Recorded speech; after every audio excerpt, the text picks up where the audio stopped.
A quick note to all our participants before we start.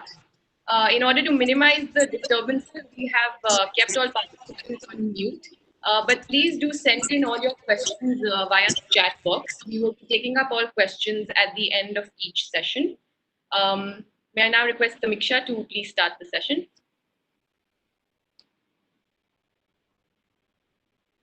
I think it's also important to add that the session is being recorded to help prepare the minutes of this meeting.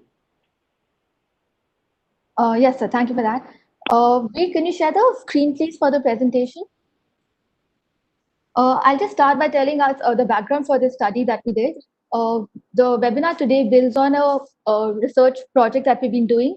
It's a 4-year multi-country collaboration being funded by ICI, and DIW Berlin is our lead partner there, and they're also participating on this webinar today. We'll be speaking on the second panel. Our first study was on the hard-to-abate sectors, what we call, and we looked at steel and cement. And our focus was on trying to identify barriers to green finance that these industries face when they're trying to do their green transition. What we found is that while it's relatively easier to get finance for several industries like transport, energy, it's much more difficult for the hard-to-abate sectors, and their finance issues can be peculiar and very particular to them. So we were trying to look at that, and that is the study that is the base for this webinar today. Of course, we'll be looking at a broader perspective, considering that since then, the study was completed in March, the first draft, and now we're about to get it finalized and have it released by July. But we'll also be looking now at the pandemic, the situation, the economic recovery, how it can be made better and in a greener, more resilient way. So those are the kind of issues that we'll be deliberating over the next two panels. I'll just quickly take you through some of our key insights that we found in this thing. Next slide, please. So we had looked at 4 separate areas of focus when we were trying to identify these gaps. This was demand side, supply side, policy, and availability of finance. Looking at these, we had interacted with a range of stakeholders. We looked at a lot of many cement and steel companies from the supply side. From demand side, we looked at some construction and manufacturing companies to understand their kind of issues that they face. Finance, we had spoken to a couple of development organizations as well as organizations like Tata Cleantech, who are also with us today. And from policy perspective, also we've spoken to many experts at TERI and outside, just to understand where we stand today. And I'm going to not take too much time, just quickly give you an idea of the kind of insights we found, and these have come directly from our interviews. One was that from supply side, I'll start from there. A key issue that was highlighted was the lack of clear carbon pricing signals. These have been inconsistent in India, considering that CDM is not really operating now, and PAT is one that can be used to have an indicator of a carbon price. But since only one cycle of trading has happened now, so that's also not very regular, and it's a little. It's been a few years since that trading took place. There's a lack of standards and certifications process for green products, and there's no comprehensive framework for what qualifies as green cement or steel in India right now. What is there? There are certain versions of it, but it's not the awareness of that is not very much there. From demand side, the thing that there was a need for multi-industry engagement, which was voiced. It was felt that there are many basic questions that the demand side, like the manufacturers and construction companies have about products, their technical specifications, which is a very basic awareness level, which can be addressed easily through an engagement process. But there was felt to be a lack of a platform that enabled that. And also what we heard was there's a lack of willingness to pay for green. So while there have been increasing number of requests and inputs and information asked about the products, their carbon footprints, but the willingness to pay a little extra for that was not really felt by the companies. From the policy side, there are a range of different types of regulations from climate, environment, and energy perspective that are there. Even from finance instruments, we have some regulations for green bonds and all, but there is not a very clear, coherent one. They have different levels of their impact, their implementation, enforcement.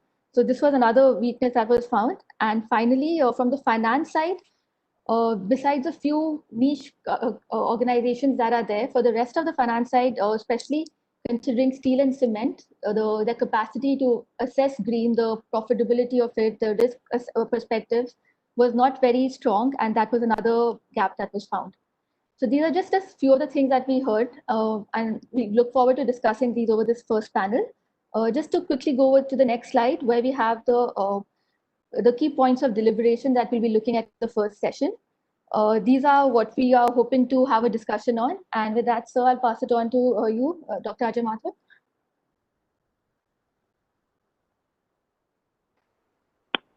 Thank you very much, Tamiksha. We have a great panel here with us today. And what I will do, Tamiksha has been kind enough to put various points for deliberation. I would very much like colleagues to address these issues, but also raise any other issues that they think are relevant to this discussion. I would like to point out that the issue of climate finance, and the current COVID and COVID recovery packages are issues that we need to look at together. Now, every recovery package in the world focuses on jobs, focuses on livelihoods, sustainable livelihoods, focuses on economic growth. I think it is this issue of sustainable livelihoods and of economic growth together that we need to take this forward. There are obviously jobs in the kinds of opportunities that we are looking ahead. But if we look at the brownfield or the existing technologies, we are looking at a future where the sustainability of those livelihoods is relatively limited. We also note that renewable electricity is now becoming more and more competitive. In the most recent tenders for round-the-clock renewable electricity that were brought out, we got prices of solar electricity plus storage, which were less than the price of coal electricity to be delivered over a 3-year period. What this means is that as far as the transition is concerned, we have turned the corner. This obviously has huge impacts on transitions in other areas. As we look forward, I think the key challenges that we have is to build the kinds of capabilities of all the actors, whether you're in the finance sector, whether you are in the iron and steel sector, whether you are in the technology development sector, whether you are in the energy sector, all of these stakeholders to be able to work together and, more importantly, start using a common language. This is what happens in transitions. In transitions, each sector walks its own path. And consequently, there is a need for translators along the way. We are hoping that webinars like this would help us in creating a language that is common across the sector. Let me therefore immediately move and request Dr. Ashok Kumar from the Bureau of Energy Efficiency to share his thoughts with us, both, as I said, on Tamisha's presentation, on the questions that she had raised, as well as on other key issues related to this subject. Ashok, all yours. Sir, in fact, if I can just jump in, Mr. Bakre has also joined. Oh, Abhay, are you there? Yes, sir. So he just joined. So, Abhay, would you like to take the lead in this? Sir, I will just make some comments. Thank you very much for inviting. I joined since the beginning itself, but my video is not available for some glitch in my desktop, which happens, and maybe because of bandwidth. So I just wanted to listen all of you, but yeah, small comment, and Tanisha has made that trading was held the first time in 2017, and in fact, we were ready to do it again in April, May. after issuing the e-certs for the PAT 2 in March, and the presentation was also done with Ministry, and only the final formalities of 15-20 days was left over until this COVID situation. But we are ready, and everything is in place. But as you are aware that now onwards it will be a regular feature. As you know that PAT cycle is on a rolling now, and we are trying to make all possible changes, flexibility, so that it is a much more attractive proposition for both sides, the people who are achieving the energy efficiency or energy efficiency targets, as well as, if possible, some other actors for which we are doing the changes in the EC Act, so that if non-DCs or new actors which are otherwise involved, like some events or some big corporates, if they are roped in to purchase or given some kind of a green target, something like that. So that flexibility we want to improve gradually, and in coming years it will trade PAT trading or the ESA trading, and if possibly if it is converted also into a kind of a carbon trading, it will be a regular and a very robust framework for all the actions which are happening as you are discussing. It will benefit all the industry and other activities, schemes, etc. On the finance side, yes, we should admit that the success is limited to only few sectors, and to somewhat other than ESL, we have very little success. These are the challenges, and I believe we need to go a long way before every industry, every sector, or every consumer who is trying to make some effort in climate resilience systems or climate mitigation action should be able to get a very easy, very smooth finance at an affordable rate. So that will be a big challenge to come to that situation. So let us listen to all other stakeholders also. I'll be really happy to get inputs from all of you and under your guidance. Maybe from my side, thank you. Maybe if Ashok wants to have his, over to you, sir. Abhay, thanks very much. I noted that you pointed out the possibility of the energy savings being issued in a carbon savings format as well. And if that becomes possible, then of course it monetizes climate finance and makes it available into these areas where it is otherwise difficult. Yes, sir. Let me stop at that and just note that this may be a game changer. Yes, sir. As far as climate finance is concerned. Let me leave it here, and Ashok, I turn to you. Thank you, sir. Thanks, Abhay. Thank you, sir. Thank you, sir. I would just add to what DG has said, sir. Just to few points that I would like to highlight, in a sense that in terms of technology or in terms of capacity that you have mentioned for in all the sectors, ultimately it reaches to a stage where the finance matters. So the finance, the resources that is required for building capacity, technology development, or technology transfer, so that is critical. And I think for the kind of commitments that we have made for the climate challenge and the industry in particular to respond to those challenges, we would need a very robust system of monetizing the impact that they are able to show, so that the instrument or the matrix could be different, either in terms of energy or maybe in CO2, whichever may be more effective that we can see.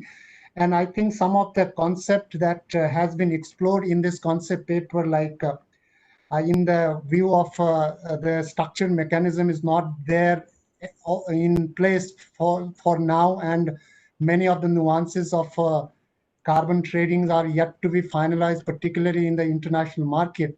We can think of establishing some kind of what they is said here is a storing of carbon credit, and building up of the necessary infrastructure or the necessary initial preparations, that is, I think, are very important for us. And also to see the whole mechanism where if we can transit from the energy kind of a mechanism that we already have in the PAT system to a carbon space where it can give a leverage of linking ourselves to the domestic as well as to the international markets, sir. So these are my initial thoughts, sir. Thank you. Thanks. So, Ashok, one of the issues is if you want the domestic and international market, you'd also need to create a platform for or an exchange within India, which can seek the Indian buyers and where international buyers could also access the carbon savings from the energy efficiency mandates. Let me move to our next speaker. And our next speaker is Pankaj Sindwani from Tata Clean Tech Capital. Pankaj has been a pioneer in the area of climate finance, and of course, Tata Clean Tech Capital is India's only green bank, which provides loans for a range of green equipment. For purposes of complete disclosure, I am a member of the board of directors of Tata Clean Tech Capital, representing IFC, who is one of the investors in Tata Clean Tech Capital. Pankaj, all yours. Sure. Thank you, Dr. Mathur, and also for your generosity. So I'll take it over from where Tamiksha left. And that is what perplexes me, not just in today's conversation, but in many other conversations also that we've had over the last many years now, which is industry feels that lack of finance is a big issue. And I find it really amusing because we find it extremely difficult to deploy the money that we already have. So this means there is a lot of gap in understanding between the various stakeholders on the same issue. And I think therefore there is a greater need to bring all these participants, all the stakeholders on the table and understand what is it that is preventing industries to access green finance and what is at the same time preventing green banks like ours to offer that money to industries. I can give you an example. We sourced this line of credit from Green Climate Fund a year and a half back. This is a 100 million line, which is supposed to be blended with 100 billion of our own money. And trust me, my question is today not so much on, how much more money can I get from GCF? It is basically how do we deploy this 100 million line? And same is true for even State Bank of India, which has World Bank line for solar rooftop. So I think issues go way beyond finance. Finance at the end of the day is an enabler. And I think if we are able to address issues related to policies, related to the policy environment and the stability of policy environment, we'll be able to get a lot done. So I think that's something which is very, very critical. Coming to industry and how we can make industry climate resilient, I think there are a lot of low-hanging fruits. You started by citing example of government's priorities being with creation of jobs and at the same time spurring the economy. And if then within that we could also find an element of sustainable growth, it will be great. But I think there are so many things that can be done there. I'll give you an example. People are now talking about Rega, right? If you could give people an assignment of building climate resilient infrastructure in villages for adaptation reasons, we are getting impacted by extreme weather events, and most of this impact is being felt in the hinterland. So if we could get people to build climate resilient infrastructure in our villages, in our hinterland, I think they'll be better equipped, and at the same time it will create a lot of jobs. So that is one very good way of doing it. Within industry also, I mean, what stops, for example, some of the hotel chains to tie up with APMC Act having been kind of reformed, what stops from hotel chains to set up some kind of a local procurement modules with local farmers in place. So it will encourage the produce of agri-produce, and at the same time will also get industries to deeply involved. How can they contribute to climate resilient water infrastructure within agriculture, or for example, what kind of crops, what kind of catchment area, all of that is where there could be a great deal of coordination between industry and people at large. Other example could be, this is where opportunities for companies in the consumer durable space lies. For example, this water purifier, right, which does not consume any electricity, which does not consume any chemicals. So how is it that you could mass produce it, and then this could be used by masses, and it also gives you a wonderful market opportunity. So I think even at the micro level, there are so many opportunities. Now, coming to bigger industries, I think energy efficiency is one huge low-hanging fruit. And I think in these times when we are looking at cost reduction, all of our industries are looking at cost reduction. Energy efficiency can indeed be a huge game changer. There is no question about it. There again, I think there were some reports which talk about, for example, a typical cement plant. 90% of the emissions are because of the energy that gets emitted. Now, waste heat recovery systems for steel plants, waste heat recovery systems for cement, and so on and so forth. And again, I'm quite confident that if we have bankable projects, they will not find any problem accessing finance. At least that is my belief, and I would love to be corrected if my belief is not correct or is misplaced.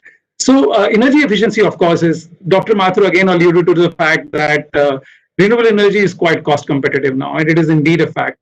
I can tell you 20-25% of our portfolio today is where our customers are supplying electricity to corporate clients, which means these are largely industries. And these industries are today buying power at discount to grid tariff. So not only they are using green power, they're also using power at much lower tariff. So it helps them with the immediate objective cost, and at the same time it is green, right? So it is no more a question of this or that. You can achieve both green and cost competitiveness if you go for green. Rooftop is again humongous opportunity. A lot of our customers are already opting for that. And today, the cost dynamics are such that it is very, very competitive vis-a-vis grid tariff. In fact, in some cases, it is as cheap as 60% of the grid tariff. So I think it is a question of awareness. It is, and more than awareness, I think it is a question of, transitioning from that state of inertia. I think that's what people get consumed by. It's just that state of inertia which does not allow people to think afresh and think anew and start looking at opportunities which are then and there. And mind you, most developers and ecosystem in these areas are so developed. Even for rooftop and open access projects, I was talking about our customers supplying electricity to corporate customers. You actually do not even need to invest any money. You just need to sign an agreement for 10 or 15 years to buy green power. You're not assuming any risk. So what better way to turn green than than an option where you're not investing anything, you're just investing in a 10-year agreement, which is basically giving you electricity at 20%, 30% discount to grid tariff. So I think people need to move out of that inertia and start taking calls. There is so much that can be done. And within India, there are so many opportunities. We have entrepreneurs who are investing in open access projects, rooftop projects. Industry can make very good use of that. So I will conclude my initial thoughts at this stage. I'll come in later with any additional thoughts.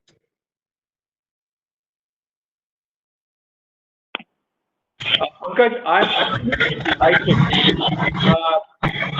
I actually want to take forward a discussion on the fact that there is money available. with the fact that there aren't enough projects available, and hopefully get people to say otherwise. I am also very intrigued by your comment on inertia. And I turn to our next speaker, Prabodh Acharya, who is the Chief Sustainability Officer of JSW. Prabodh, yes, our company is not saddled with inertia at all. Why does Pankaj think so? I'm sorry, Dr. Mathur, if I heard you correctly, but yes, that's very interesting to know some of his comments. But let me start with this subject. I believe that to build a modern climate resilient society, we need steel, cement, and clean energy. And that's where JSW Group, as a business, we deal with steel, cement, and energy. And our belief is that we should work towards building a climate resilient society as much as possible. And that is where, some of the comments, if I see that while nations, business, and investors around the world are working towards building a climate resilient, sustainable future, I think we are falling far short of where we need to be. I'll come back to the energy efficiency part, but let me structure my thoughts. So many of the measures that are needed for this transition face specific barriers of investments. And now we all know steel making is an energy intensive process, and that contribute around 7 to 9% of total global emissions. Just to give example, that to produce 1 ton of steel, on an average 2 ton of carbon is being emitted globally. And there are technologies being worked to have a carbon steel, but I believe those are far-fetched.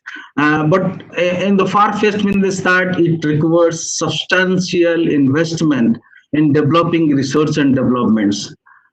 Energy efficiency is something as a business we look forward to, because that gives me a business benefit. If you look at in JSW, we have implemented almost all possible energy efficiency measures, whether it is waste heat recovery, CDQ, TRT, PCI injection, you name a technology we have implemented. So the low-hanging fruits has gone. Now real emissions come from the process, and both in cement and in the steel. That is the question, is that how we can replace carbon and do the fundamental reduction, and we are talking about now hydrogen reductions. And that's what is the future looks like. But every likely by 2050, we possibly will not see this technology to be techno-commercially viable for operations. So what is needed here? Big money investment requires in research and development in making this technology feasible. That's one part. The other part, possibly you can sequester the load of carbon which is coming in the carbon capture, storage, or usage, and again that requires huge investment. What I mean to tell here, in both iron and steel and cement sector, it requires huge fund. Question is at what cost, and then how we can develop technology which can give climate resilience. At the same time, we know we need this fundamental materials to build a modern society. We can't do away with. And therefore, and before we go to the debate and questions, we are lacking a accepted taxonomy. I mean, what is green? Do we think that, I know ISO 14030 part is being developed, which possibly will be implemented globally. Can that give the directions that what is green, and whether we can have a credible certification process? The green is certified as a green, and then we in this what we call hard to abate sectors can get the required funding at a cheaper cost to invest in research and development and fundamentally change the processes. That's number one. Number two, I would like to not all green project categories are directly comparable. Say, for example, $1 invested in a clean energy, is it equal to $1 invested in, say, iron and steel sector, where fundamentally we can abate more, and can that be green? So will the financiers, investors, will like to invest and then invest in these clean technology projects? Some of these sectors are complex. So therefore, when we develop any technique or develop any methodology, a complex for the climate financing methodology. We also very much have to be focused on, keeping the local context, I mean Indian context into picture. Now, if I see the iron and steel industry, my emissions possibly higher than the best operating in the world because of the local conditions of the raw material qualities and the technology limitations. So how do we get the fundings? The last point I would like to say that the green bond mechanism should be linked to the SDGs so that everybody get benefited. So these are the challenges, generic policy related challenges we are facing, and we like those to be sorted out through the mechanism and process what we are putting forth. As an industry, I'd always look forward, you talk about any energy efficiency, I'd be very much open to implement those in my operations because it gives you business, it makes business sense. But thing is that the low-hanging fruits has gone. We can implement renewable energy. In our energy business, that in we have energy business. By 2050, we'll be carbon neutral because we know, as you rightly told, that this makes business sense to have renewable energy than to have thermal energy. So that's our target. So the basic question remains how we funding at what cost.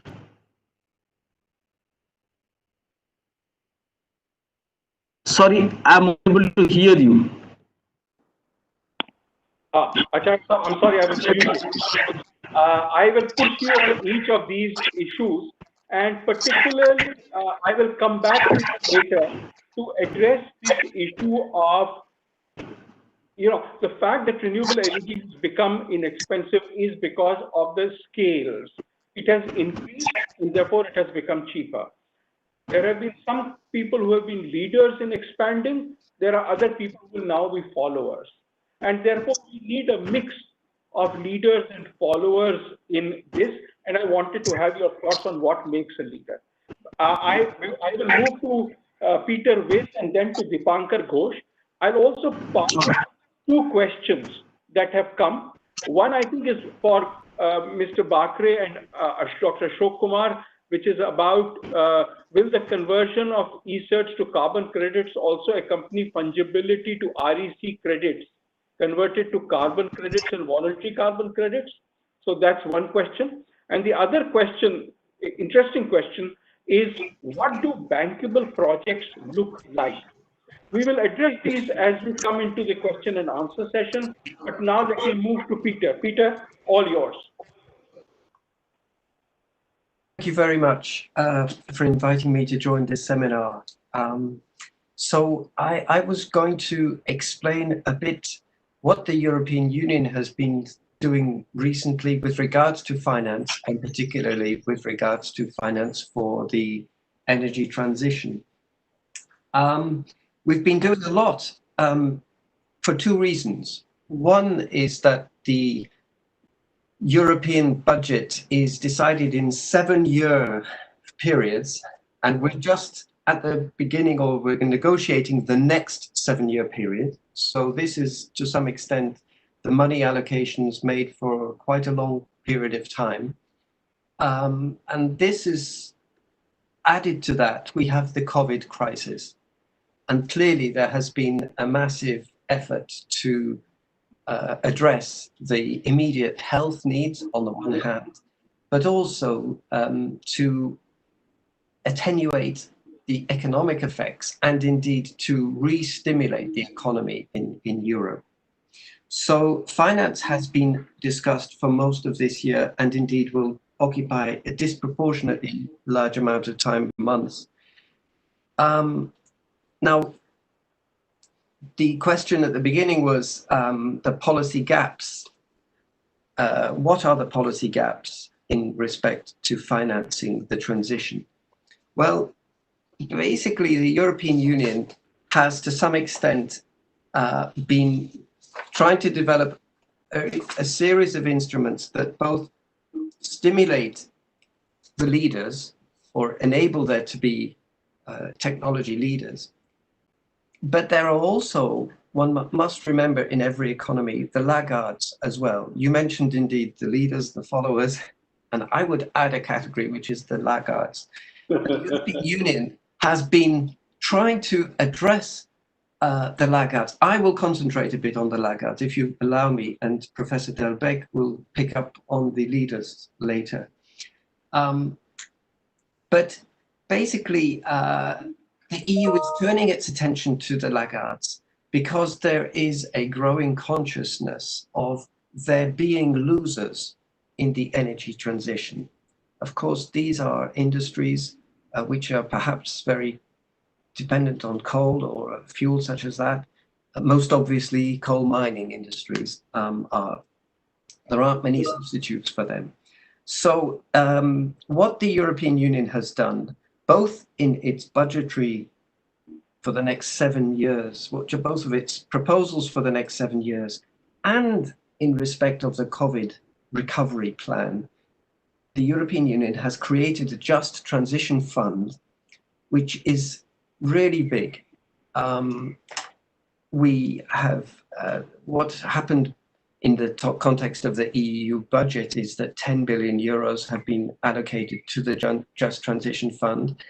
But just at the end of May, as part of the COVID recovery, the European Union made a very massively important step in that it decided to borrow money on a big scale.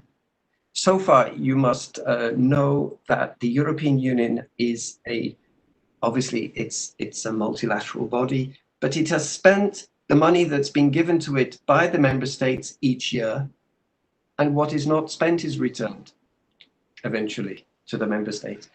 We have never borrowed, and all of a sudden the European Union has suggested that it borrow very significantly sums of money up to 750 billion euros would be borrowed. And this has never been done before. And of that borrowing, 30 billion euros would be allocated again to the Just Transition Fund. So what is the fund going to do? Well, it's going to be actually trying to take out, if you like, or compensate the decommissioning of old plants, the dirtiest plants, because we know how much effort's needed in reducing the technologies in the steel making, cement manufacturing sectors. But there are also always, in even every company has older plants, dirtier plants. And those plants, the decommissioning of them can be very significant in terms of reducing emissions. And indeed, what this fund is designed to do is to fund the retraining of personnel, the rebuilding of an area in terms of infrastructure provision, which could be something like broadband or infrastructure links, transport links. But the purpose is to try to disarm the obvious intrinsic reluctance of these types of industries to engage in the energy transition. And also, of course, this Just Transition Fund is addressing the socio-economic impacts of the transition, because there are winners and losers. There are people who are more vulnerable to the transition than others. And so the Just Transition Fund is very much inspired by addressing those potential losers in such a way so as to attenuate the difficulties that they're facing. one example that has happened already in Europe, which is already some decades old now, is the genesis of the wind turbine industry, where Denmark is clearly a global leader in this field. And actually, Denmark started the roots of this turbine industry are the repurposing of old shipbuilding yards.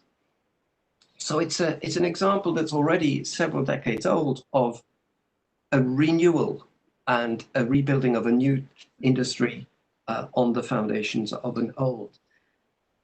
So basically, you know, the stimulus projects of the European Union are trying to sort of address and overcome this innate reluctance of potential losers to resist the change, to buy in support for the transition. And I think that there is it's a very valid sort of approach to try and decommission the most polluting plants, which very often are the oldest, and to try and give help for that to happen, not just to oblige it to happen and too bad for the consequences, but it's more an engagement with, and these just transition funds will be spent according to the member states' own plans of how the money would be spent. Of course, these plans will have to be consistent with overall objectives, such as Europe's wish to be climate neutral by 2050.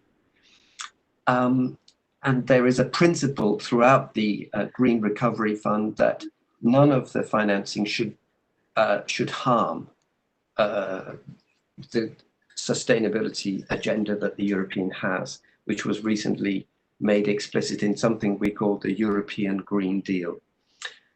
So I think that's really what I would like to leave. But there's one thing more, if I may, and that's the European Union also has funds, revenues coming to it, which mostly consist of customs duties, traditionally, since the foundation of the European Union 40 years ago. But what very significantly the Commission has now proposed, and indeed some member states like France and Germany support this idea, is that there should be certain new revenues that belong to the European Union based on the polluter pays principle. Now, this is also a very radical departure. I perhaps was premature in saying France and Germany support this idea. Certainly, it's an idea that has been put on the table, that there be a tax on non-recycled plastics, plastic packaging waste, and that part of the revenues of the European emissions trading system would also be given to the European Union. But Professor Delbecq will say a bit more about the emissions trading scheme, I think, in the next session. And the European Union is also very worried about its ambitious climate agenda, making our industries vulnerable to carbon leakage. And, you know, there is the danger of competitive distortions with states that might be free riding on by just ignoring the environmental constraints. And so the idea of a border adjustment mechanism has been raised. And again, the revenues of that, it is proposed, go to the European Union. But I might say that that isn't something that's going to happen tomorrow. It's something that will happen if the European Union observes that there is a real competitive distortion. So that's all I wanted to describe, a little bit of attention towards the laggards and the difficult to win over sectors, and the sources of new revenues that the European Union is looking for. Of course, the health crisis isn't over. The economic effects of these recovery measures aren't yet known. It's too early to say. And the negotiations are continuing with regards to all of these ideas, including the Just Transition Fund and the own resources the new own resources that have been proposed. So I stop there, but thank you very much for giving me the chance to explain these things at your seminar. Thank you so much, Peter. Peter, we will come back to the question that you to a question to you, and especially this is to deal with the so-called laggards. And there has been a particular set of conditions in which the laggards have moved ahead in Europe, and we would like to see what are the kinds of financial incentives that can help laggards move in other parts of the world. But let me now move to the last panelist, Dr. Dipankar Ghosh. Dipankar, all yours. Hi, Ajay. I'm not doctor, first of all. I'm just Dipankar. Well, Ajay, you talked about, the pandemic at the beginning of the session. And this pandemic, of course, we are living through very unusual times. It has suddenly slowed down the industry as well as the economy. And, the focus has been actually more on the survival, right? And at the same time, it clearly indicates that there needs to be it's even more important that the balance between, what we call economic growth options and human well-being, that is coming to the forefront, right? Now, this economic growth, it obviously implies, increase in consumption. But if we want to limit consumption and yet need growth, we need technological innovation. And that is what we are talking about when we are talking about climate resilient growth. And this climate resilient growth, therefore, require unusually more money or finance than the normal. For instance, in India, as we know, the last 1.5 decades, about 1.5 trillion has gone into the economic infrastructure, infrastructure development. Now, if this space has to continue and we have to have the climate resilient infrastructure, for example, India aspires to be 5 trillion USD economy by 2024. And focus obviously has to be a lot into the clean energy. We have heard, of course, the clean energy prices has come down. But for example, there are other issues. For instance, India has a large aspiration for going into electric vehicle. And electric vehicle infrastructure, if we talk about the charging infrastructure or whatever, it costs huge amount of money. So the coming decade, which is 2020 to 2030, which even is also calling the decade of action, what I believe is that the infrastructure development cost would be significantly high compared to what it had been in the last decade. And therefore, the green finance has to come at a more affordable cost. That brings to my second point about, private sector participation. So, the UN SDGs, the global goals, if it is to be achieved, it is now very clear that private sector participation is very, very critical. And that is being recognized by the industry as well. In the last, couple of years, when I've been, discussing with several corporates in India and many other countries, there has been an inclination for aligning, private sector action with the SDGs. But for such actions, and when they are setting their goals and targets for supporting national agenda through, say, emission reduction initiatives or through responsible energy sourcing, access to green finance is very, very important. Now, if you talk about the risk in green financing, the green investment obviously would typically, one, it would have lower financial risk and, should have better or more assurance on the return. And two, it would be associated with, enhanced reputation, right? So normally, should enable, the green financier to offer better lending terms. But practically, there are other issues. We all know that. But the question around, assessment of greenness of the investment. Now for that, we have got several, initiatives that has happened. RBI policy has been there, which addresses the enabling framework for promoting green finance. Peter has been talking about transition finance, which is, the word is becoming very popular, transitioning from, brown to green. So BSE, GreenX listing requires companies to fulfill certain, carbon emission threshold criteria. Dow Jones has got strong credit, but more important is, WRI UNEP has a framework that establishes what is called, green-brown matrix that attempts to actually, I would say, measure lending contribution to climate progress. So that is something very important. So, with these, investor awareness is increasing on one hand. On the other hand, tools are now available to evaluate, the green quotient for investment. So that is very important for an investor or banker. And my last point is actually, the science-based target linkage to the financial sector.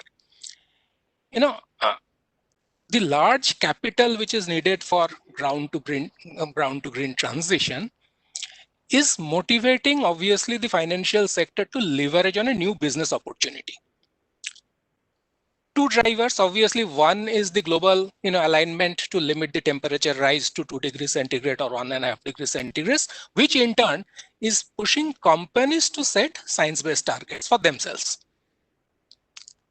This actually is suggesting a strong need for science-based metrics and tools for financial sectors. And that would help in setting performance benchmark with the global climate goals. So I do not have the answer to this. This is something which is very important. The financial sector need to address this, to come up with some tool which should be science-based and that will measure their green quotient of their investment. That is something I think is the need of the hour. Thank you so much. Thank you very much, Dipankar. That I think was very important.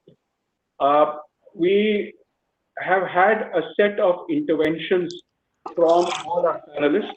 We have also received a number of questions. I had mentioned two of the questions earlier. What do bankable projects look like? And will the conversion research to carbon credits also accompany fungibility with REC credits? There is one more question, which is about the sustainable green business models presently available or presently financed by institutions. And what are the incentives for people to use these? With these questions, let me start off, and maybe Pankaj, I should start with you with both the questions about what do bankable projects look like, as well as what are the kind of business models that are presently financed by institutions.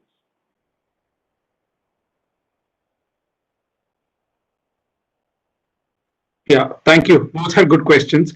I was expecting this question to come through the moment I mentioned quote unquote bankable. So when I say bankable, I'm not referring to something that I otherwise do not want to finance. What I mean to say is, and bankable is certainly not with collaterals. All that we do in Tata Cleantech is non-recourse project finance, and we are not referring to collateral finance as usually is the impression amongst lot of people. So one, that you need policy to be stable. I'll just give you an example, and I'll also probably slightly refer to the question that was being raised by Dipankar and a couple of other panelists also on the cost.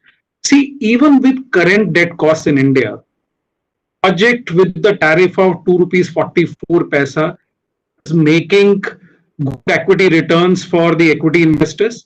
It is also making returns for debt investors, which is so everybody is making money at ₹2.44 tariff, right? So which means, of course, any further reduction is welcome. But even at 244, it is not something which we cannot live with at this debt cost. So that is so. What do we want? What we want is something which is more sustainable and what is more predictable. In the sense that if I have underwritten a project with the risk of a state government off-taker or with a central government off-taker, during the course of my 15 years of loans, there will not be any policy uncertainty. People will not try and renege contract. If my customer is supplying electricity to a corporate client at ₹4 today, tomorrow he'll not get greedy and say somebody else is supplying me electricity at ₹2, so therefore I should start reneging on that. All that we want is the sanctity of the contract. So if you signed a contract, that sanctity should be maintained. And contract, when you're signing, it should be strong enough in the sense that you're not allowing any easy exits for either of the parties, neither for the party which is supplying electricity, nor for the party which is buying electricity. as long as contract enforcement is okay and we have reasonable confidence on the competence of the developer to put up that project and keep supplying that electricity, it is absolutely fine that moment onwards. We don't do balance sheet finance. We have done a lot of finance where, you know, people did not have any projects in their portfolio earlier. This was their first project, backed by big industrial groups or so. Any good contract is something which is bankable, at least in our parlance. So that is how I would respond to it. When I say financial model is also somewhere, you know, linked to it. So basically, it should have a mechanism to define how my customer is basically an entity which produces electricity or which treats water. So how is this entity going to function and how is it going to get the money against what it is delivering? For example, if it is delivering electricity, how is it going to get paid? And if it is delivering treated water, how is it going to get paid? And that is usually through a contracted mechanism. So that is what we mean by so-called, you know, business models, where an entity is supplying, you know, clean technology services, clean energy or clean water services to a government entity or to a private entity, and they are contracted by virtue of a bilateral contract or tripartite contract. And we just study that contract and figure that, you know, the covenants in those contracts are strong enough for each party to stay true to those commitments. Basis that we finance. So that is what we mean by financial model. So I'll give you an example, hybrid annuity model in water, the auction regime, which is being followed for wind projects and for solar projects by central utilities such as central government entities such as NTPC and SECI, and some of the state governments also. So those are the projects which will qualify as far as that so-called business model is concerned. Other than that, we do energy efficiency finance, which is basically ESCO finance. So that is also where an ESCO provides energy efficiency service to a user, and we offer money basis that performance contract. So that is another model. So these are basically those 4 or 5 models basis which we finance. Sorry for a rather elongated response, but I hope. Thank you very much. That's very, very good. What you are emphasizing is the contract on the other side. How does this agency to which you are lending money, how does it get its money? That is the key issue. And if there is a good contract in place there, then you would be comfortable in lending money to that organization. I think that covers both the bankable part as well as the business model part. Ashok, would you like to take, or if Mr. Bakre is still here, would you like to take a shot at the question regarding the fungibility of REC, of e-certs to carbon credit and fungibility with REC credits? हालांकि मैं title change करने वाला था कि utilising या upgrading our regulatory framework to leverage climate change opportunities. Yes, उनका कहना उनके काफी काम हो चुका है। वो जो 2050 का नेट जीरो जो उन्होंने टारगेट कर दिया सारे अबे you will have to speak in English.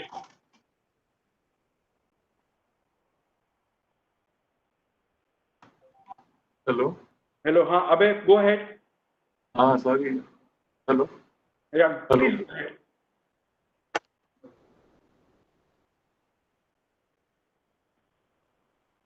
Please go ahead. Abe, please go ahead.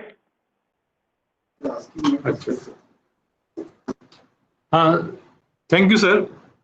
Sorry, मेरा इसमें ये as discussed, I think you asked about the fungibility of the energy trading certificate and the carbon. That we are planning in any case, because that is the basic idea behind, because we are facing limitation in terms of not only the technology being deployed. What is happening in PAT, there are other options available that, as mentioned by different speakers just now, we are unable to get the full benefits, or the DC is not able to get the full benefits due to the various limitation posed, how to do the MRV, how to do the calculation of ESERTs, etc. Something is admissible, something is not admissible.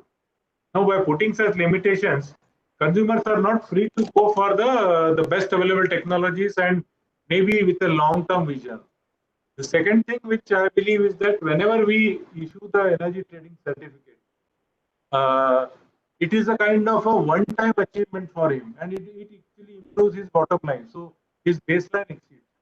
Whereas if we remember the CDM, whatever achievement, additional achievement of CO2 reduction they are facing, it is accrued for the project duration. So there are, and then second thing is the switching to cleaner fuels or cleaner technology is also not suitably rewarded. So with all this limitation, I think we want a fungibility between the energy saving as well as the carbon reduction. Currently, we are targeting only the energy-related emissions. Practically, the mitigation. There's also a question, once you have it as carbon credit, would it also be fungible with the REC?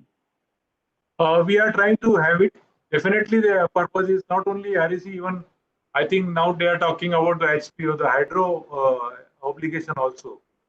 So definitely with the REC, basically a kind of a common credit for all kinds of actions. Maybe initially limited to only the mitigation side. And if possible, we can even go into the adaptation side if on a long run. But yes, currently with REC. Yeah, okay. Many thanks. We have two more questions that we will take up in this session. I know we are over time, but one is, how do we ensure that carbon pricing remains high enough to incentivize emission reductions and not allow emitters to purchase at throwaway prices? And the second is on solar financing. Given that tariffs are low, it does not offer much returns to the project investor. How can we build investor confidence in this regard and draw in more funds? As far as the first one is concerned on carbon finance, I don't know, Peter, if you would like to address that. As far as the solar financing one is concerned, Dipankar and possibly Pankaj. Peter, would you like to address the issue of the value or the level of the carbon tax that is put? Well, I can just say very briefly, because I don't want to take anything away from what Professor Delbecq will explain about the emissions trading scheme in Europe. There is a carbon price in Europe, and it's been existing for 15 years now. Now, for much of that time, there has been an oversupply of allowances, plus the use of these credits, such as CDM credits, such that supply has exceeded demand and the price has been low. Or certainly, abundance has been such that prices were low. But what has happened in Europe is that the balance between supply and demand has been corrected through legislative action, changing the law in such a way that the carbon price has recovered to around 20 euros per ton of carbon today. But whether that's enough to go as far as we want to go in terms of carbon neutrality, I think Professor Delbecq will explain. We can't just perhaps sit on our hands. We have to be doing things so that these changes happen. Thank you. Thanks, Peter. And I leave a question for Professor Delbecq. Very clearly, the kind of carbon pricing that you need for the electricity sector is very different from what you need for the electric mobility sector, which is very different from what you need for the industry sector. So do we talk of multiple carbon prices or a single price? I'll leave it at that. And on the solar financing, what is it that we need to build up investor confidence? Dipankar, would you like to address this issue? I think, Ajay, this is the question which Pankaj may be able to take better, but I would just wanted to add something on what Peter said regarding the, carbon pricing. You see, the carbon pricing, always would, I think that, regulatory aspects would be important in determining carbon pricing. That has happened during the CDM days, for example. But at the same time, see, the India's own carbon market, the initiatives that are going on is very important. For example, if you're talking about Indian projects, and we have seen many companies has talked about, and Ajay, you championed it on the internal carbon pricing aspects, which actually talks about how carbon finance can actually be allocated on carbon climate resilient projects. I think that movement it has lost a bit of steam, it seems to me, which requires to kind of gather more steam. At the same time, the Indian carbon market, it is very important to build that market on which initiatives are going on. I do not know when and how that will eventually take shape, but that will definitely incentivize a lot of carbon resilient projects. Thanks, Dipankar. Pankaj, would you like to add to this, to the question on what are the ways to enhance the confidence of investors in the solar business?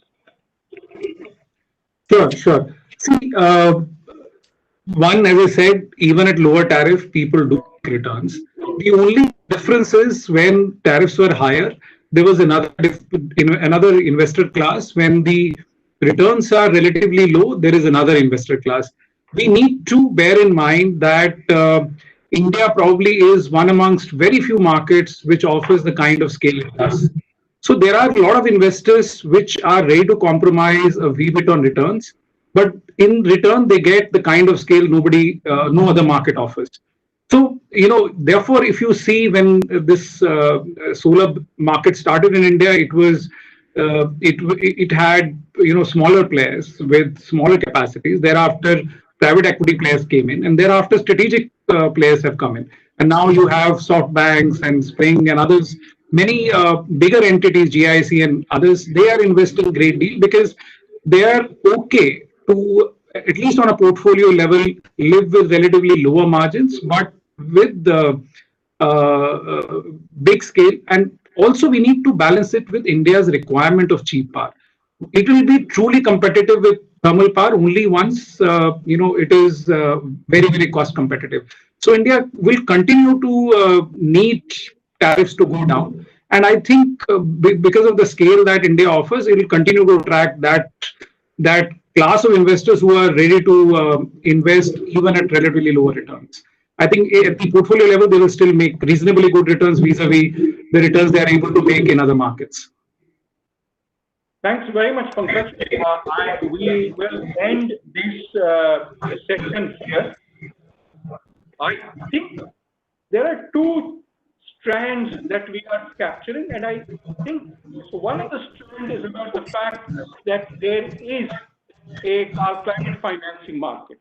But the second strand is that there is a degree of confidence that is needed for the climate finance market. And I think this speaks of a climate finance market that is well developed, particularly the renewable sector, and a climate finance market that is yet to developing. There's a huge amount of lessons from the early markets, the renewable energy markets, that we can bring to the harder to abate markets. And I think particularly if these kinds of tools regarding the value of the buyback, or not the buyback, the power purchase contract equivalents in the other sectors can be highlighted, that you can get remunerative prices for a carbon-free steel or carbon-free cement that you produce. This would provide for players to come in to offer that finance. I want to thank each one of you for your participation. Very many thanks to Mr. Bakre to join as well, to Dr. Ashok Kumar, to Pankaj, Peter, Prabodh, and to Dipankar. With this, I turn it back to the organizers, and Samiksha, it's all yours for the second session. Thank you, sir. Thank you very much to all the panelists. Thank you, sir. Thank you. I'll quickly transition to the second panel now and ask Ritu to please make the presentation and help set the context. And Ritu, can you just do this in 5 minutes? Thank you.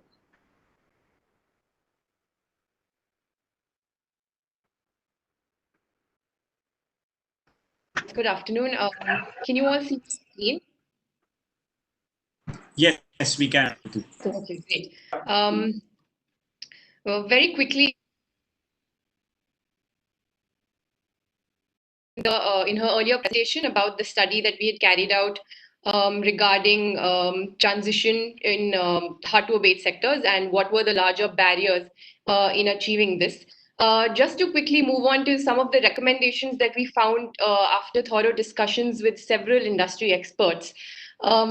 Few of them were that largely the problem remains of, like Dr. Mathur had earlier pointed out, of scale and of cost. And some of the better ways to overcome this could be via a lot of public procurement methods that could garner more technologies and minimize the perceived and real risk that is associated with the transition. More support for R&D and more innovation in these sectors so as to minimize the cost of these technologies, and they could be uptaken more easily. But also a lot more on the kind of cooperation that would be needed on the part of the consumers of steel and cement to increase the kind of demand that is required for a transition to take place. But more importantly, for this session, we want to focus that could be required for green recovery and transition. As we understand, the kind of finance that is required is very vast because, as was mentioned in the earlier session, the low-hanging fruits have already been capitalized on, and now it's time to make larger transitions. And for this kind of transition to take place, it might be useful to look at blended finance, which can help minimize the risk and also increase the scale. More specifically on just enabling transition, we could also look at transition bonds as a dedicated source to undertake such transition. But not just limiting ourselves to focusing on a lot of green recovery of the economy. It might also be useful to look at how we can extend finance to some of the less conventional sectors. And here it might be useful to look at markets, not just for energy efficiency or other more conventional sectors, but also for untapped sectors like nature-based solutions or urban forestry. Similarly, looking at results-based finance and debt for climate swaps, which might be useful in open finance for adaptation. One of the larger understanding that we gather from and that might be useful to take the discussion forward is that finance also requires a lot of coordination with regulation to be able to facilitate transition of the kind of scale which is required. Which leads us to the points of deliberation that we will be focusing on in this discussion. May I now hand it over to Mr. Rashmi to please moderate this session. Thank you, Ritu. I hope I'm clear and audible. Yes, sir. Okay. Thank you. Thanks and welcome everyone once again to this second part of the discussion where we will be focusing on the issues relating to carbon markets. And I'm grateful for the presence of the panelists who have agreed to participate and enrich the discussion with their inputs. Now, some of the, carbon markets have become important now, more so in the context of developing countries like India, where there are two major challenges that are appearing. One is that the sources of budgetary and global finance have weakened. In fact, as you are all aware, the $100 billion pledge is in doldrums. It hasn't come through in the real sense, except through some bilateral channels. And the second is that the COVID-19 crisis has also affected the ability of the governments to mobilize finance for climate, because their focus is currently on social security, health, and sustainability measures. So given this situation, what is the role which the carbon markets can play in mobilizing climate finance? That is an issue which we will be discussing. Now, if you take the example of India, there have been some experiments with the kind of carbon instruments which can be deployed. We have, the Indian industry has participated in the clean development mechanism, and it has been a rich source of funding for several projects across a large number of sectors. There has been there is a statutory scheme called Perform, Achieve, and Trade, which Abhay Bakre and Ashok described just now, which is a kind of energy efficiency requirement being met by the industries through a statutory regulation. And there have been green bonds which have been issued by the government and by the private sector, which also have been quite popular. So a number of instruments like this have been experimented with, and with mixed success. CDM now, of course, needs to transition into the new mechanisms under the Paris Agreement to be able to survive and see if it can contribute at all, or do we need a totally new kind of instrument at the national level and at the project level. One of the important issues in designing a carbon related finance is whether it should be a tool of statutory regulation or it should be a voluntary measure adopted by the industry. Whether it, more simply put, whether it should be an explicit tax or it should be an implicit tax. So the question, for many developing countries like India, this question is very relevant because some feel that the market is not yet ripe for an explicit across the board, across the economy tax. Of course, Dr. Mathur was talking about multiple carbon taxes in different sectors. That is one possibility, but whether it should be a result of a statutory mandate, regulation, or it should become a part of self-governing mechanism in the corporates. Many of the Indian corporates, for example, have started moving in the direction of science-based targets, the Dalmias, the Tatas, the Mahindras. So there are good examples. Should we capitalize on these initiatives, and maybe the Ministry of Corporate Affairs write national voluntary guidelines on business responsibility? Should we tweak it a little further to generate the kind of momentum towards carbon finance that we need to see in the industry?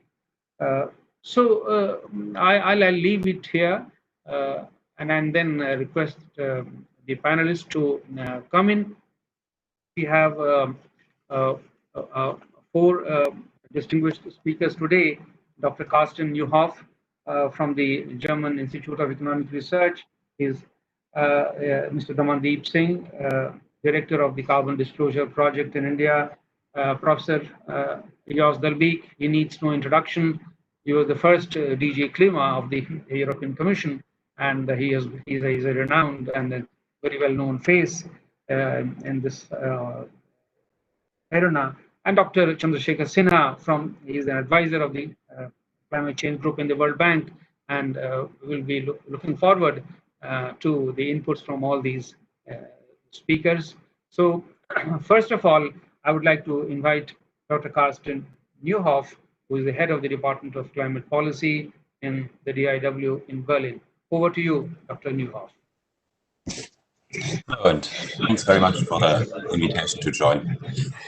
I think the recovery is on the top of all of our minds, and I think in a way, Peter Thiel already pointed out to the big efforts that are being pursued in national context and European context right now to unlock spending for the recovery.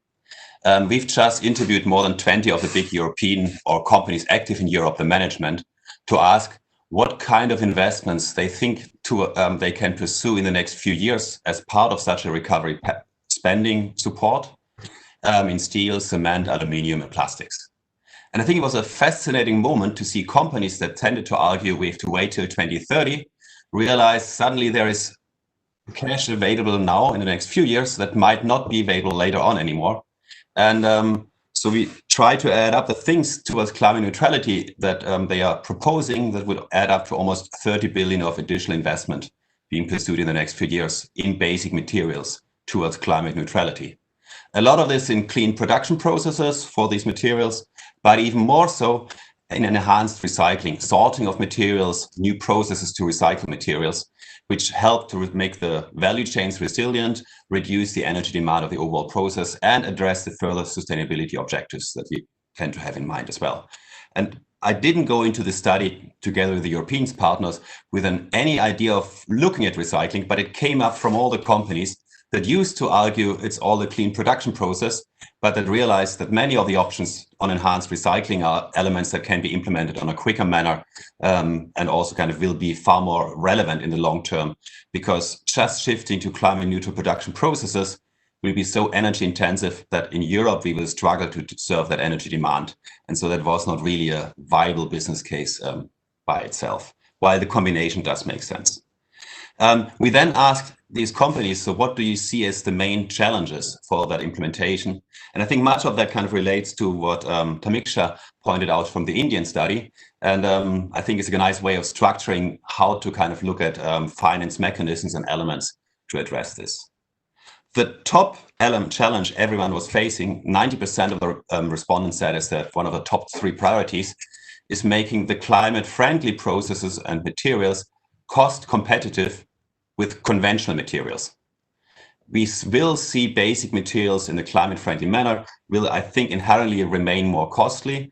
And so you need a clear strategy how governments and public policy will make the cost competitiveness viable.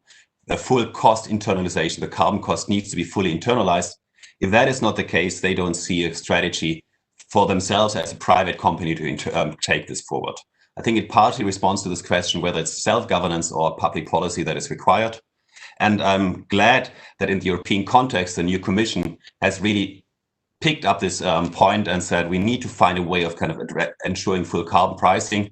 It was labeled initially with border carbon adjustment, but the agenda has been broadened now. It also includes an excise tax on selling products into European markets from anyone, such that you can really make carbon intensive stuff more expensive than other stuff, such that at the end we get a demand for green products. I think that was what Tamiksha also said in India was one of the main challenges for moving to some of the greener products, or in our context to moving to higher levels of recycling. And again, if you don't internalize the carbon cost of burning waste at the end of the pipeline, you don't have strong incentives to go to recycling. What this means for the international perspective, and again, that was something quite intriguing for me talking to companies. If we charge in Europe on selling steel in the European market or steel as part of cars in the European market, obviously some of that charge will be imposed on imported stuff as much as on domestically produced stuff. And so there was a certain level of preparedness, I would think, of using some of this revenue to also support investments into climate neutrality in emerging economies. So I think that is for me one of the intriguing questions, my key research question for the coming year, how we can structure this to help to facilitate investments in India, in South Africa, or other emerging economies towards climate neutrality to help to cover some of these incremental costs that are there. 55% of the respondents said technology readiness is one of an obstacle for some of the technology options they see. And I guess that relates to both, in some instances, that you have to go to pilot or smaller scale demonstration projects first, and it relates to the incremental costs. And I think the intriguing part there is that at the European level, we now put up the investment fund, scaled up the innovation fund, even have an equity fund quickly set up as part of the recovery package for investment in strategic companies and questions. So I think there is a preparedness again to support this. And I think that was seen by the companies that were so open about talking about new technology options. And I think that is for me the new level of international cooperation, funding incremental cost of transition to climate neutrality and new technology elements in there. Both of these together might be quite valuable as part of a recovery package, because with some public co-funding, we can realize investments and activities in basic materials, in manufacturing, in the entire industrial value chain, and therefore have both a short-term job benefits and secure the capabilities of our industrial structures across the globe to kind of really that are needed for this transformation in the coming years. Next part was 45% of the respondents said one of the top priorities is bankability. I think it was an early discussion in the previous section. And I think one of the key challenges there is that for many of the climate neutral options, one needs carbon price levels of in the range of 50 euros, which I think in the European context starts to be viable and easily discussed. And to secure this, to make sure that you can take this to the bank, we are discussing both in Brussels and in various member states, carbon contracts for differences, which would guarantee the revenue per ton of emission saved of the strike price, let's say 50 euro. And if the ETS price exceeds the 50 euros, you have to pay that back. So it's a contract, it's a hedging instrument for companies to really take forward climate neutral production processes as much as recycling options, and therefore secure the revenues from the savings to go to have low-cost financing for the projects, and therefore make this at a large scale viable going forward. Similar attention focused on accessibility of renewable, affordable renewable energy. I think a debate you had in India at the same level, and I think there we have more experience of international cooperation on renewables. So I wonder, and I fully share the point that we need to kind of learn from the international cooperation and renewable deployment, what elements have worked out there, and to kind of translate this to the transformation of what you call the hard to abate sectors, where I guess a lot of investments are needed now. A lot of investments can be taken forward, and financing is one of the key elements to this. Final point, we saw 30% of the companies saying infrastructure needs to be provided. And I think in this context, there's a nice example that in India, our colleagues from TERI, I looked back at the KfW funding for intrastate transmission lines to facilitate bigger integration of renewables, and perceive this as one way of effectively making access to low-cost financing in such a context, which perhaps is something, again, that can translate to other elements of climate finance going forward. The taxonomy was mentioned a few times, or the choices of private sector actors. And that was certainly something we see across the companies now in Europe, that they are start to be aware and concerned that they will be labeled as brown and will have increasingly difficult access to finance going forward. They do struggle a little bit with this, with an approach that is purely black or white. The European taxonomy starts to look at the share of activities that companies have on a green area, rather than having the entire company black or green. It's a starting point. I think the other element that was brought to the debate, science-based targets, having a bit more long-term perspective, is another element to this debate. We are looking right now as part of the German Advisory Board to Sustainable Finance on whether we can look more at also the risk elements, whether effectively you can assess if a company is insured against the risk of transition, is prepared for a quick transformation to climate neutrality, and will therefore not constitute a systematic risk for our financial sector, and therefore will be far more attractive for loans or for equity investments by various players. So I think that is another space where I hope we can closer cooperate in the coming years, because obviously global financial markets would love to have a common element in there, and I think there's a good opportunity to do so. So my sense is altogether that there was rapid change I would see over the last 2 years after working in the sector for 15 years in terms of taking climate neutrality serious and really assessing what are the investment options to quickly move to climate neutrality. And I think there's a lot of opportunities and perhaps a bit more new clarity for international cooperation to facilitate all the investments that are needed towards climate neutrality, and to kind of use financial instruments to structure this transformation helpfully. Thank you.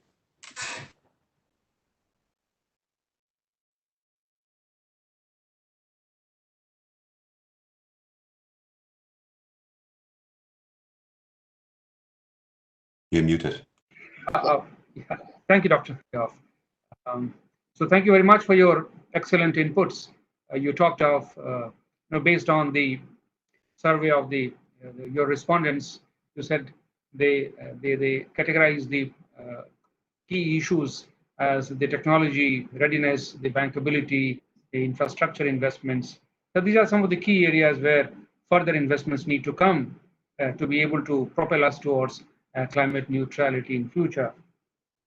Thank you very much for focusing the discussion on this. The next speaker we have today is Mr. Damandeep Singh, and I know he would like to speak about the perspective of the Indian corporates in the context of transparency and carbon-related disclosures. So, Damandeep, over to you, and we'll be glad to hear your inputs on how the corporates want to look at the whole business of this disclosures in terms of climate, carbon-related and climate-related disclosures. Thank you, Mr. Rashid. Thanks to Terry. Is there an echo? You can hear me fine? Okay. Yes. And thanks to Terry for inviting CDP and me to be part of this prestigious webinar. So just a couple of points, Mr. Rashmi, that I'd like to make. One is that, and this is basically taking on from Pankaj's presentation also, that there is money available, but why can't we tap into that? So that's sort of the main issue that everybody's grappling. And my submission would be that we are sending out mixed signals to the international market on what we want to do. We talk about having fantastic solar investments and projects and so on. And at the other level, there are reports that are coming out wherein companies are banding together and asking for a delay in emission norms being implemented. And India is losing out on some of the new cutting edge innovations and thinking that's coming in this area, specifically on the network for greening the finance systems, wherein central banks are now getting together and trying to understand what will it take for us to move in this direction. So what I would, in the broader context, would like to submit is that rather than looking at, and this is also CDP's larger vision that we are also coming up with our strategy for the next 5 years, is rather than looking narrowly at carbon markets, what we're looking at right now and what we're witnessing is the fact that there is the greening of the main market. There was a news item in Financial Times just yesterday that a majority of the ESG funds have outperformed the wider market. And this is not just this quarter when there has been this complete devastation of global markets. This is a study done over the last 10 years.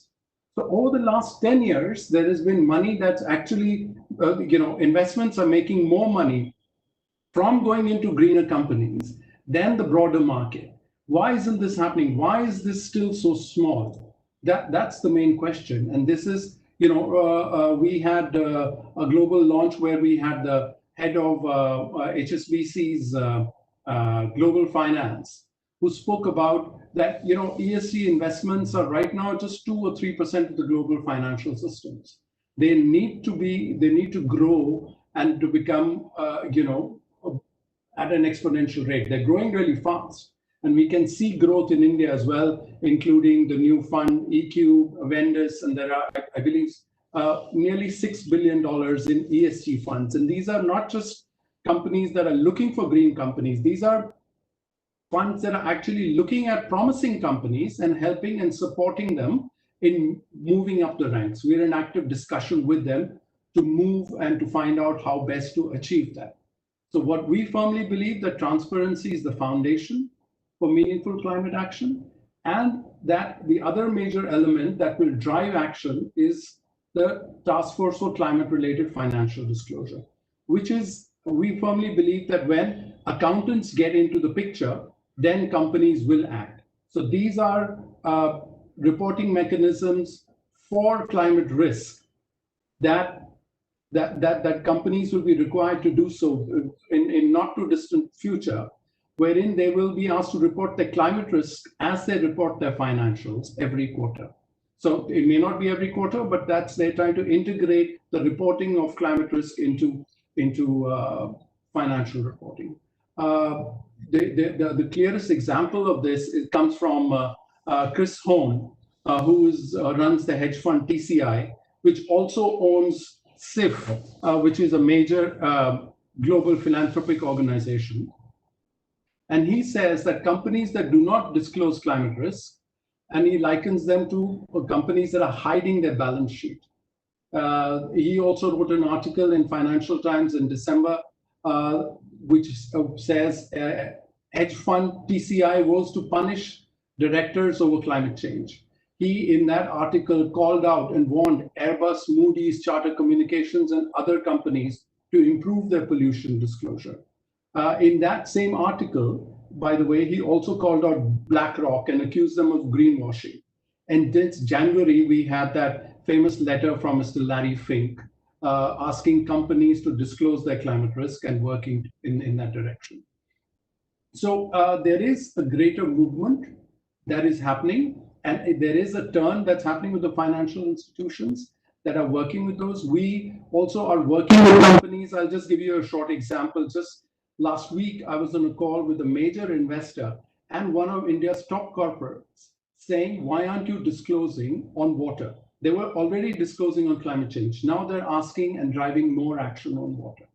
So this is, we call this a non-disclosure campaign, wherein over 100 investors are actively engaging over 1,000 companies globally and asking them to disclose. They're writing letters, they're on calls with them and so on. Of these, there are 37 that are Indian companies, and the list is available on our website. So we firmly believe that there is a movement that can happen, and we can work with companies and can help them turn it around. This year's our annual report in India was called Climate and Business Partnership of the Future. We firmly believe that there is a lot of hope, and we just need to expand that further. I'll give you a couple of examples of hope. India has, as of today, 41 companies that have committed to science-based targets. That places India 5th in the world right now. And 50 companies, and this also references the point that Tamiksha made right at the beginning, that carbon price is not high enough. There are 50 companies in India that either have a carbon price, 20 have it, and 30 say they will do so in the next 2 years. The range is from about $7 to $120. The interesting part is ACC, a cement company, has a carbon price of over $50.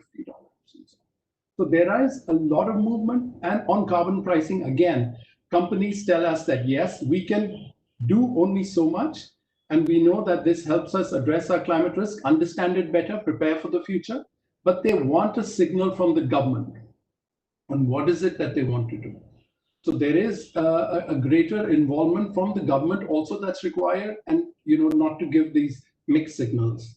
I'll just end with one quick thing, and what Dipankar had raised about SBTs for the finance sector. Dipankar, we're working on it, and in fact, just this summer, which is, our summer is already, but European summer is next month or so. So we will be launching methodology, criteria, and guidance on SBTs for the finance sector, and we should have a phase 2 by next year that indicates targets, validation, and use cases. So there are a lot of new products that are being developed. On World Environment Day, CDP, along with other partners, UNGC, WRI, WWF, launched a new campaign called Race to Zero, wherein there is a business are asked to now align to 1.5 degree campaign, which over 237 companies signed up right at the start. And astonishingly, there were 5 Indian companies, including the ones that had actually not disclosed to CDP before and have done so last year, including Reliance Jio, India's probably the darling of the bellwether company at the stock exchange, Bharti Airtel, Dalmia Cement, Dr. Reddy's Labs, the Mahindra Group, as well as Wipro. So, what I would end with this plea is that there needs to be a greater understanding, and also of the market regulators, to try and ease this understanding and to join organizations like NGFS to try and work with the financial institutions locally to help companies send the signal that we're ready for change. As the previous speaker also mentioned, yes, there will be losers and winners. And the clearest example of that was early in January this year, when Tesla's valuation was more than GM Ford combined. And it also overtook Volkswagen at one point in time. And then, of course, the crash happened and so on. So there will be opportunities, and there will be now, and you know, as losers. Just yesterday, BP wrote down 17.5 billion in stranded assets. So if we don't prepare for the future, we will be presented with a fait accompli, which nobody would like. So I'll stop with that. So you're on mute. Thank you, Damandeep. Thank you very much. 41 Indian companies part of the CDP, and some of them are already using an implicit price for carbon. It's a good news, and we need to move forward in this direction.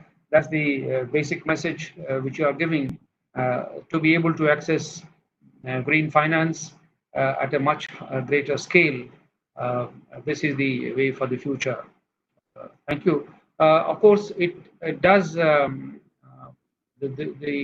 bear a familiar ring in the sense Dr. Newhoff was talking about the border taxes. Whether this kind of disclosure, is it going to invite some kind of a global uniformity, globally aligned transition path, and does it involve some unknown costs is something which we also need to ponder about. I'm sure others will address this question. Professor Dalbeek is our next speaker, and he has been at the forefront of the European climate policy. So it will be great to hear from him as to how he thinks the EU is going to mobilize climate finance as part of the Green Deal, and what are the lessons which Indian industry can learn from the European experiments in this field. Over to you, Dr. Dalbeek. Thank you. I hope that it all comes through very well from this side of the globe. Let me make 3 comments, basically. I was very much intrigued to listen to what Mr. Singh has been announcing on the implicit carbon pricing, because in Europe we have an explicit carbon pricing system, the ETS, that is covering the power sector and the manufacturing sector. And I think it has been growing since 2005. Today we have 15 years of experience. And I think what is perhaps relevant for what you are discussing in India is that it covers now more than 30 countries, not only the member states of the EU, but also Norway, also Iceland. And in September, we are linking up entirely with Switzerland. And you know, Switzerland is not at all a member of the EU. And the system works in a harmonized manner, and it produces one price. And that one price is today 22 euros per ton of carbon dioxide. It's a little bit less due to the COVID crisis, but it is only a couple of euros less.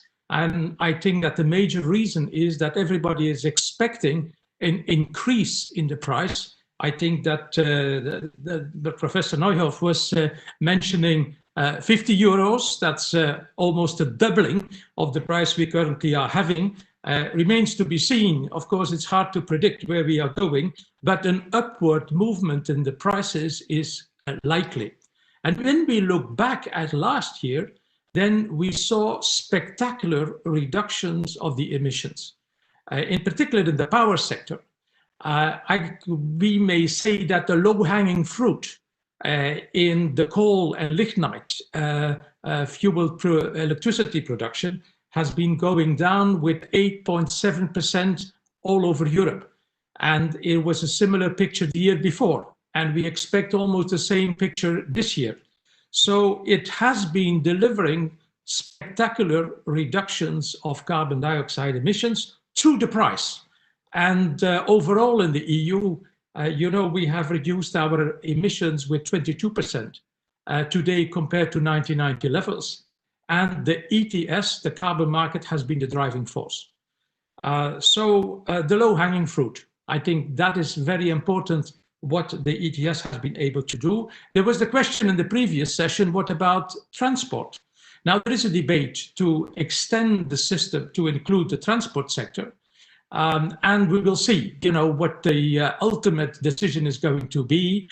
It may be that we have a temporary transition between what we are going to have in the transport sector and what we are going to have included in the under the ETS. But very important is that we have additional regulation for cars. And that marks the importance of the ETS. It's part of a policy package. It's not standing only on its own, but it is a major driver of emission reductions. That's my first point. My second point is that there has been a lot of discussion about raising revenue for finance. And in fact, that was not at all our interest in Europe. When we started, we had only 3% of auctioning in 2005. Today, we have 57% of the system is subject to auctioning. So it delivers every year quite significant amounts of money. Last year only, 14 billion euros was raised through the carbon market. And with higher prices and with more sectors covered, these revenues are going to increase. And these revenues go to the member states. And what is very important is that poorer member states, low-income member states, get proportionally more revenues out of the ETS compared to richer member states. So there is a redistribution mechanism inside the ETS to support the transition that lower income member states have to go through. Now, this is the bulk of the revenue.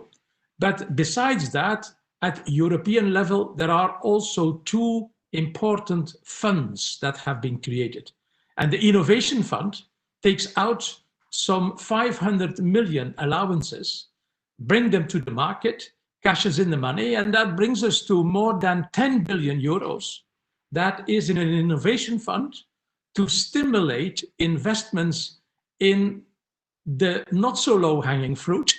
We have been talking about CCS, about hydrogen, about some parts of the renewable sector, infrastructure. This is all going to be encouraged through the Innovation Fund.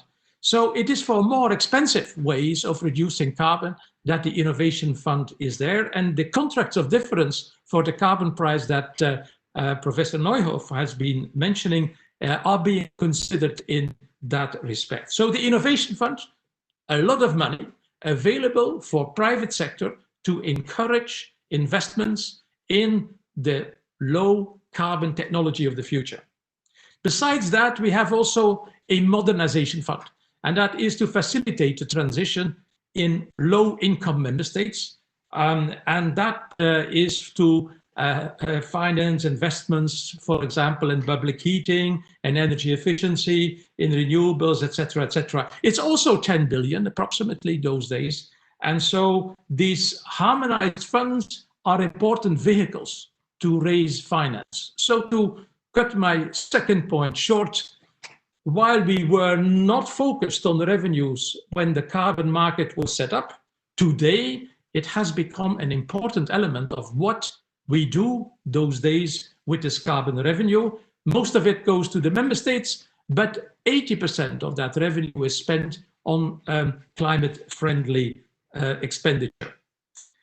Funny enough, I have to make a comment with offsets, because I say funny, because Europe was a major buyer of the credits of CDM. I think that more than 80% of all CDM credits went to the EU. But today, that has stopped.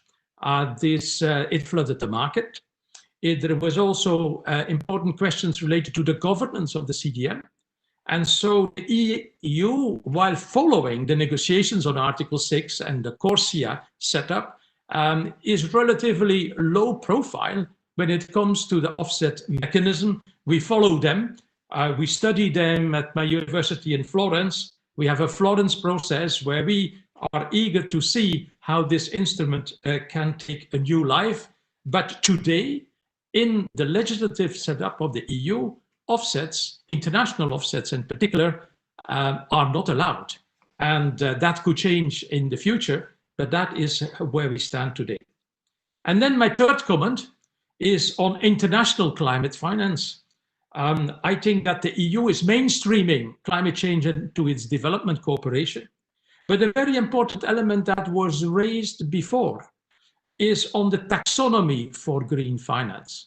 The EU has now legislation that defines what is green in green investments. And this taxonomy is being refined as we speak. But there is also a very important outreach platform. And to my information, India has joined that outreach platform on the taxonomy for green finance. And that is a very promising avenue, because we are very much concerned in the EU that there's going to be too much greenwashing. So that, things are presented as green, but in the end, they are, state-of-the-art business as usual technology. So this taxonomy for green finance could be a great avenue for future cooperation.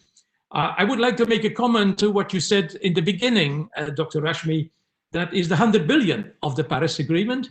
According to the OECD figures, 70 billion was already delivered in 2017 or 2018.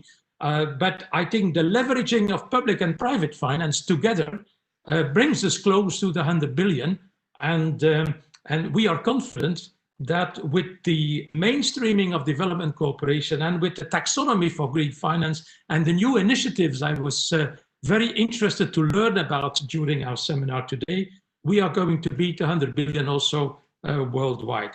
So I will stop there. Just summarizing, the carbon market is a standard element of our policy mix. It delivers the low-hanging fruit in particular. The finance instruments are used for the not so low-hanging fruit, in particular in innovation and in transition schemes. But when it comes to international climate finance, and in particular on the taxonomy for green finance, there are lots of opportunities to cooperate, and we should seize them. Thank you very much. Thank you very much, Dr. Dalbeek. As usual, you have been excellent, very forthright and extremely useful inputs which you provide through your presentation. They broaden the vision and the knowledge. Thank you very much. So you have pointed out that the European carbon market is an excellent and outstanding example of explicit carbon-related measure, and it has helped. It's actually a product of the policy, but it has also helped raise revenues, which can finance innovation and modernization. So there are many lessons to be learned here. With this, I now come to our last speaker today, Dr. Chandrasekhar Sinha from the World Bank. He's part of the climate change group there, and he has been associated with the climate change related policies and funding for a very, very long time. So we look forward to his inputs and his perspective on this. Dr. Sinha. Thank you, Mr. Rashmi, and thank you for the opportunity to speak to you on through this virtual medium while we all try to figure out how we come out at the other end through more social interaction, through which we all benefited a lot. To start with, let me try to kind of summarize the nature of carbon markets prior to making some specific points which are relevant for a large country like India. Obviously, the biggest in terms of volume are related to the emission trading systems, and Professor Dalbeek spoke of the tremendous resilience, if you will, of the EU ETS in continuing to grow. In 2019, it was 5 times in terms of volume value from 2017. Touching over $200 billion of traded allowances, and you see similar kind of resilience in the California market. You see the similar stability in the regional market in the eastern part of the United States. You see emission trading systems establishing themselves in the South Korean market. You see this, New Zealand beginning to emerge as a fairly large carbon market, even though it's a small country. So one thing is very clear, that where explicit carbon pricing in the form of ETS is implemented, it is beginning to take root. and has taken root, and it has shown that it can deliver, as Professor Delbeke was saying. From the time it was started in 2005 to 2019, almost 30% reduction in the power sector. Perhaps not as impressive results in the industrial sector, which which we can get into the details of how you achieve reductions in those sectors. The second point I want to make is that what most developing countries associate with the carbon market are the carbon offset markets. And again, as Professor Delbeke indicated, the EU ETS was the largest source of demand for such a market. And in recent years, that demand has shifted to the voluntary sector, which is trying to reduce its footprint, GHG footprint, and meeting investor and social pressures to kind of move towards a more climate-friendly approaches. Recognizing, of course, that estimated emission reductions from the offset markets have exceeded 4 gigatons through something like 14,000 projects. But to recognize that this is a very small part in terms of the overall scale of things at this point of time. The estimates are that this is about $1 billion. It was about $1 billion of transaction in 2019, as opposed to approximately $225 billion of the total value of the emission trading market. So to recognize that that's a small part of it, but it is a source that most developing countries associate when they hear about carbon markets. The third thing to point out is that there is very early set of experience around creation of domestic offset markets linked to carbon pricing mechanisms, carbon tax or carbon tax and dividend mechanisms. And you see emergence of that kind of experience in Colombia, in South Africa, and I think that's one of the things that needs to be kept in mind. Now, with that background, I want to explicitly indicate, the two important things that must be put on the table. One is that the view of the carbon markets in the developing countries has primarily been of a mechanism for international financial transfer. Whereas in the case of Europe in particular, carbon pricing has been explicitly a part of an effort to channel financing for transition through domestic carbon pricing. Recognize that the difference, and to try to understand what the implication of this is for a large country like India, where the requirements for transitioning into a low carbon future is unlikely to get financed through international finance transfer. The scale of the requirements are so large that you do have to rely on channeling domestic finance towards low carbon futures along the direction India has been doing, for instance, in the renewable sector, the solar and the wind sector. So if you want to recognize these two explicit choices, are you trying to use carbon markets to channel finance for transition at the domestic level, or are you trying to attract international finance through carbon market? Now, if the objective is first of all to channel international finance, to recognize what Professor Delbeke just indicated, is that Europe, which is the biggest market, does not intend to utilize offsets, at least in the first NDC period, which would mean that you have to do without the largest source of demand that existed. The second thing to recognize is that while there are demand from smaller countries like Switzerland or other Nordic countries, I think the largest demand for channeling finance through carbon market will come from the corporate sector. So recognize that initiatives like the kind Daman was talking about in terms of disclosure, in terms of pressure from investors, and ultimately pressure through consumers is going to be the one which will drive the market in terms of bringing international finance potentially into the sector for the next 5, maybe even 10 years in 2030. It is not going to be largely driven by Paris Agreement-based compliance market.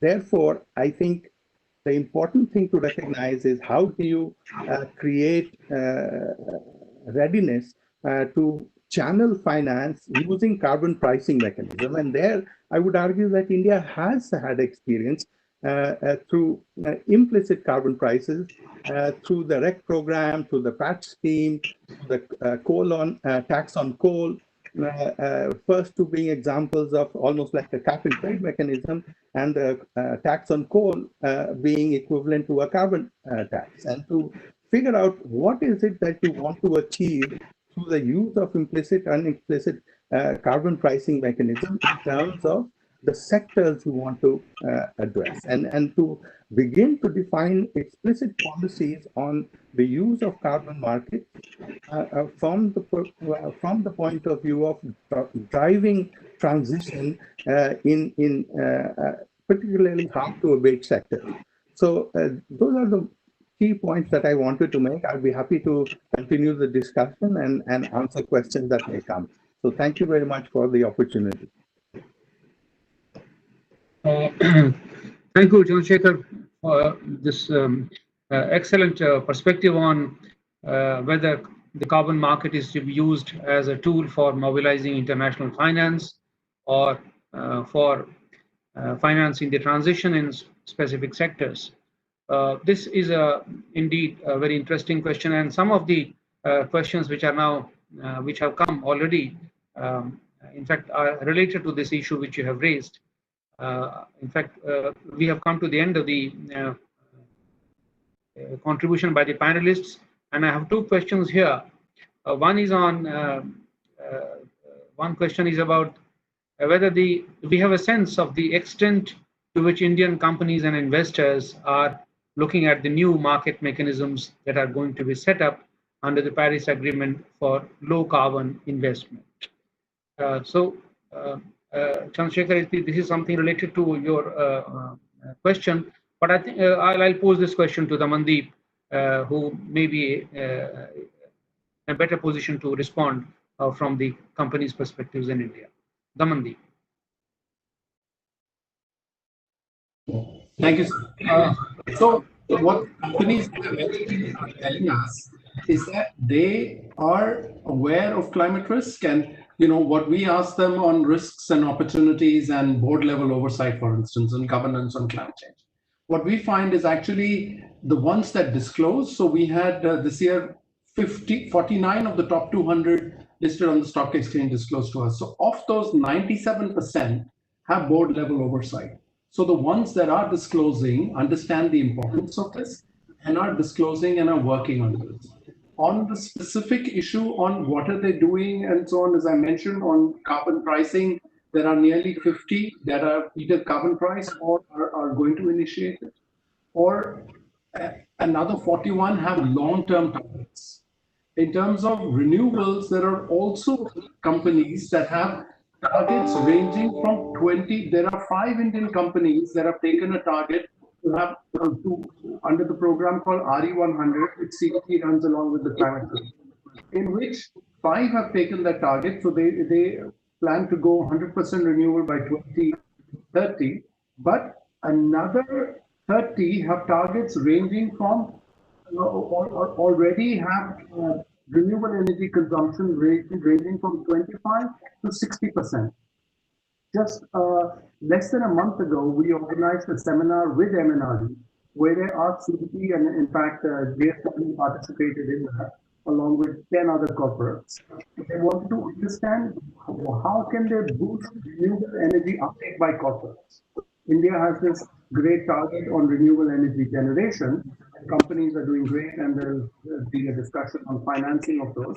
But what are the bottlenecks preventing companies from adopting those renewable energy? So that's sort of the broad picture of where the companies are telling us and are reporting to us. Damandeep, one of the, I think,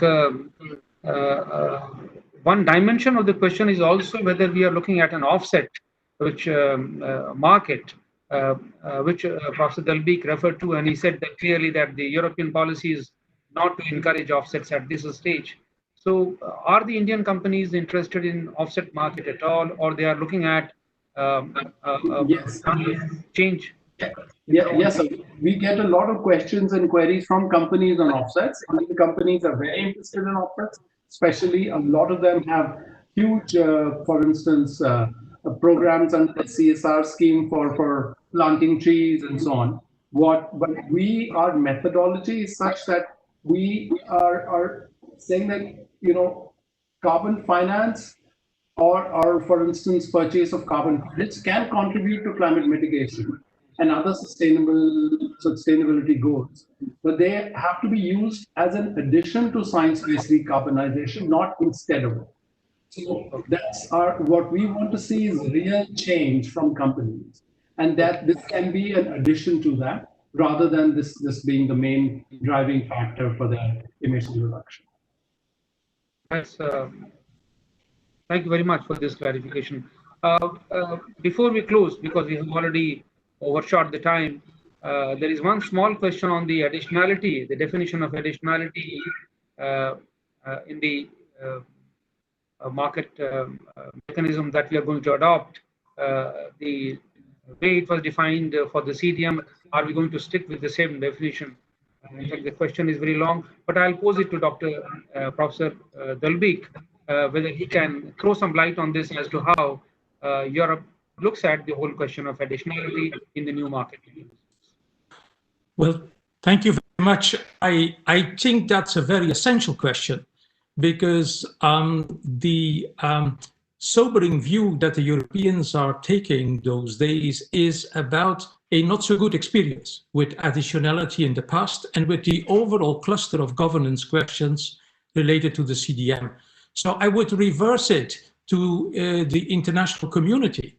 If the CDM or the successor to the CDM, the Sustainable Development Mechanism, can be given a lot of credibility, I am not excluding that the Europeans are going to rehearse and review their strategy.